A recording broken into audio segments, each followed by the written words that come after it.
It's the final piece of the jigsaw. ABB has long been a global leader in the industrial automation business. Now, by pairing with B&R's innovative products and solutions, the company says it's closing a historic gap to deliver an unmatched, comprehensive offering for machine and factory automation. Effectively, we'll become a powerhouse, one-stop shop that is basically unrivaled in the industry, because there is no one who would have the PLC, the drives, the motors, the robots, the distributed control system, and yet these are the key automation ingredients, along with sensors and analyzers that we also already have in ABB, that form automation solutions.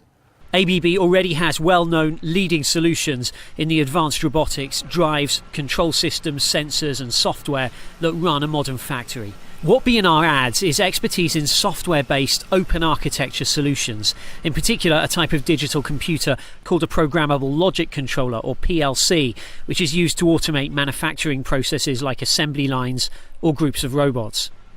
It means ABB's solutions now span the entire automation spectrum.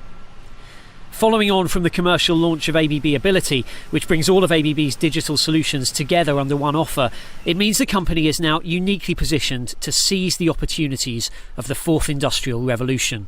With Beneke and Reiner, we're closing that gap.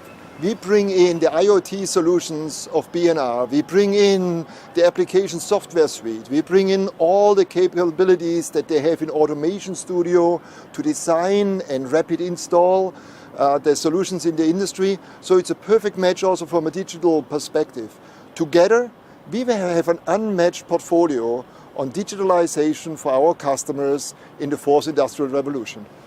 The complementarity offered by B&R makes this one of the most significant acquisitions in ABB's recent history, and B&R's headquarters in Austria will now become ABB's global centre for machine and factory automation, unlocking value for customers and writing the future of industrial digitalisation.